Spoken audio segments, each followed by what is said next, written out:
Welcome to the Marion Arts Center. We are in the first floor gallery at the MAC, viewing our summer members show.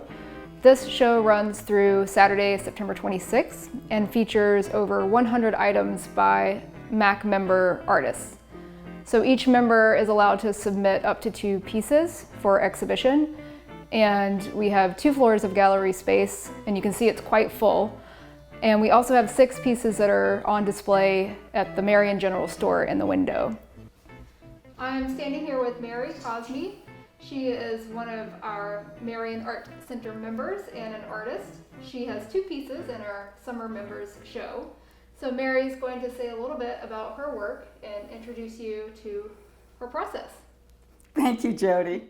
This piece behind me I entitled A Distant Memory, because it draws us into the distance, and it has kind of a wistful feeling about it. And I think, for me anyway, there's always some kind of nostalgia and a pleasant feeling in those kind of distant memories, and especially with beautiful places and beautiful sky. I love painting skies. I do that a lot. Often the lower part of a painting for me is kind of just a raison d'être for the sky, because that's really the focus of my paintings, is I want to bring the viewer up and into that wistful kind of vibe. I guess I've been painting for about 4 years. It was actually kind of an escape for me. I had a pretty tragic event happen in my life, and painting took me to another place where, and still does, when I start painting, the world really kind of goes away, and I'm 100% absorbed in that work. And it's a challenge because I didn't go to art school. So, it really takes a lot of concentration and effort, but it does take me away. It is kind of an escape, and it's pretty wonderful to create something that will bring pleasure, not only to me when I see that finished product, but kind of the goal is to leave something on the earth that brings pleasure to other people, even if it's only a glimpse or for a moment. When somebody looks at a piece of art and feels good, that's good stuff for me, to think that I can give that to the world, even after I'm long gone. It's kind of an interesting story, actually. I painted a little bit as a young woman, as a child. I started as a child, and then a little bit in college. I did take, I think, 2 courses when I was in college, to get some credits. The very first incident that got me into drawing and allowed me to discover that, I can do that, was a cheat. I was cheating. My brother was pretty good at drawing, and he drew this really pretty little picture of a pink, what do you call them, stork? I forgot, a flamingo. And I brought it to school. This is in 1st grade, and I told everybody that I drew it. And of course, nobody believed me, so they said, okay, make another one. So I was on the spot, and I made another one that was just as good as the first one. And I guess that's how I realized that, I can do this. I'm good at this. And then the next step for me was when the principal of my school put up, I did a crayon copy of Van Gogh's Starry Night, and the principal hung it in his office. So for me, that was just, divine attention as a child. Made me feel very important and accomplished. So, you know, it's funny that these young experiences can have such a big influence on our path in life, but it certainly has for me. I'm a snowbird. I spend half the year in Florida, and I actually have my own studio down there, studio gallery, where I display my work. But up here, I live in Mattapoisett, and I paint in my living room. I just set up a nice little corner with my easel, and I have good light, so I paint right in my home, right behind where my husband sits. But it works, it's all good. I do work a lot from photographs. I lack what I consider the real, true artist's kind of imagination. I don't seem to have that. I'm better at being a copycat, I think. Although I'm working to develop a little more freestyle and to work out of my imagination, which I can do now. You know, I've done a few like that, but it's quite a challenge for me. So you see me running around town with my camera at odd hours, trying to get those precious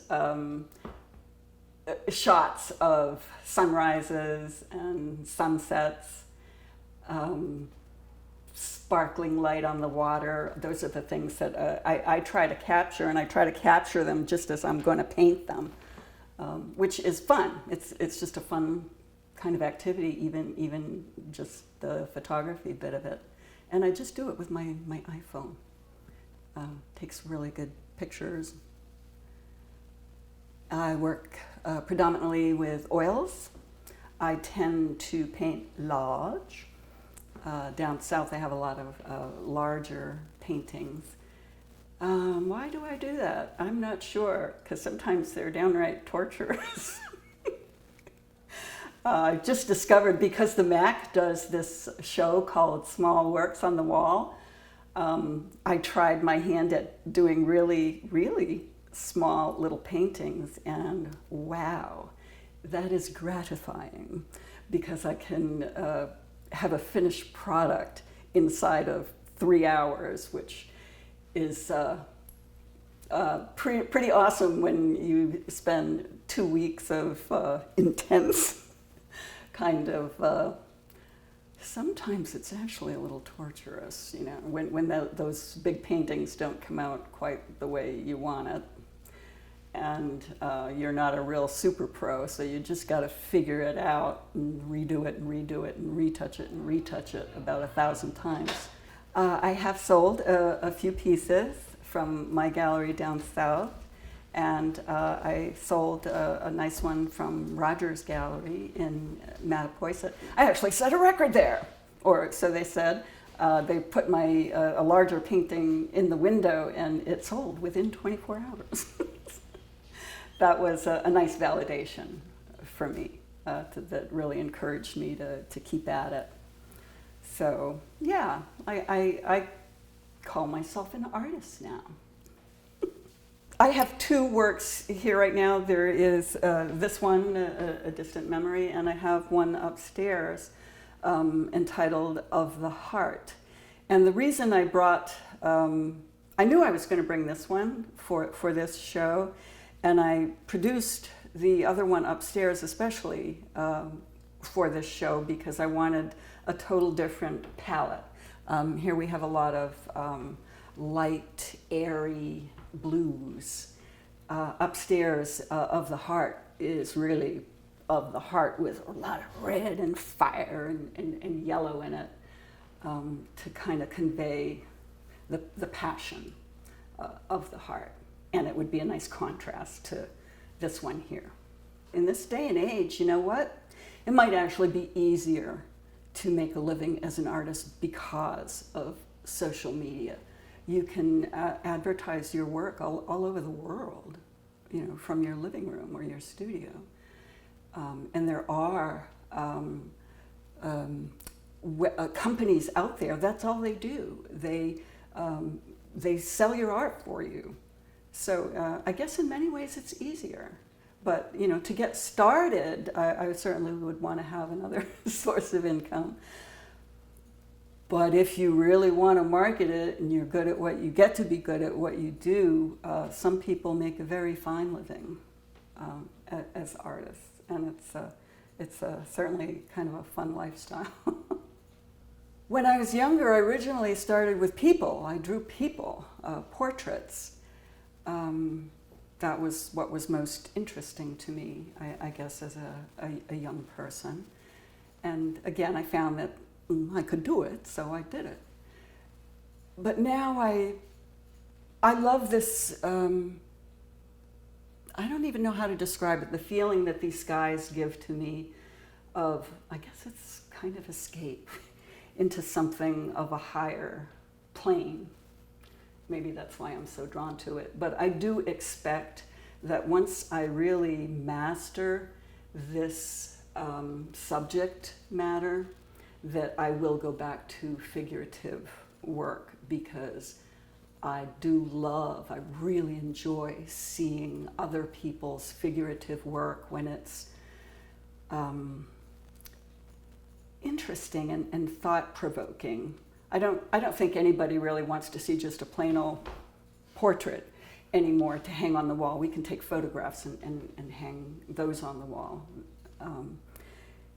But when you do a portrait of somebody, or you put their face or their energy and their vibe into some kind of interesting space, they could be on a bicycle looking back at you. You know, if that person's a cyclist, they could be a gardener who's holding a flower.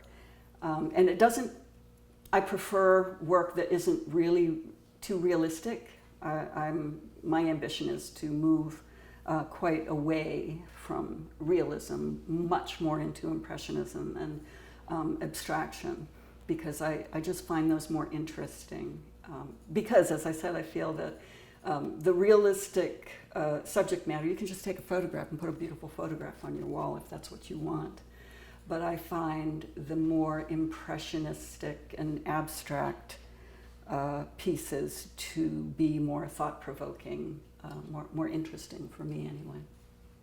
So at some point I will move back into figurative work. Recently I fell in love with Wolf Kahn's work.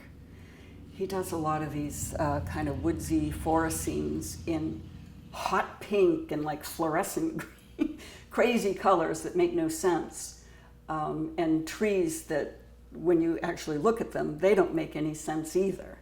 But the overall impression of his work it is just stunning. For me anyway, it captures me and speaks to me. I don't know what it says, but it really hits me. I guess it's the really brilliant colors that he uses, and the way he treats the subject matter. He certainly is not about realism. He's much more about the feeling and the impression that the work will evoke in the viewer. Who else? Oh, some of the old masters, of course, and who have I been looking at lately? Maimon. Maimon's work, because I was actually trying to, my sister paints also, and I'm trying to inspire her. And the scenes that Maimon does are, Isaac Maimon is the artist's name.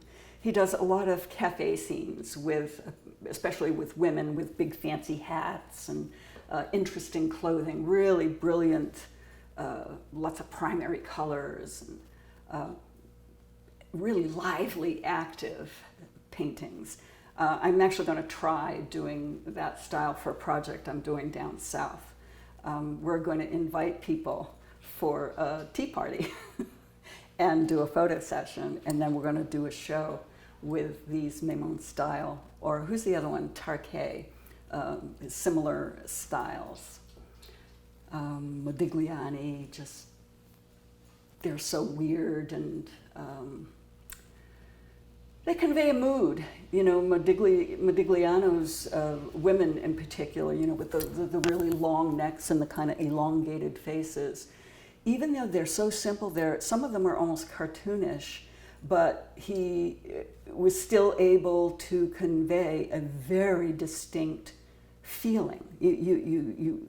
There's no doubt about the feeling and the mood that he's trying to convey. They're so clear, even with a figure that's almost cartoonish. And I love that. I am one of many artists that are represented here at the MAC, which is just such a cool little place. They even have a little theater here. It's just crazy that we have this wonderful place here in Marion that's, you almost wouldn't know it was here, so find it. There are some beautiful, beautiful pieces here. It's worth coming down wherever you are and just check this place out. It's a kind of a hidden gem, I'd say. And there really are some beautiful pieces here. And theater productions that they're doing outside on the lawn these days, but I'm sure their live theater will come back on indoors in the not too distant future. It's a wonderful place, wonderful people. Come say hello to Jody, she's at the front desk. And treat yourself to some beautiful artwork. It's really, really sweet. Come on by. We're open Thursday, Friday, and Saturday from 10 a.m. to 2 p.m. or by appointment Tuesday through Friday. Thank you.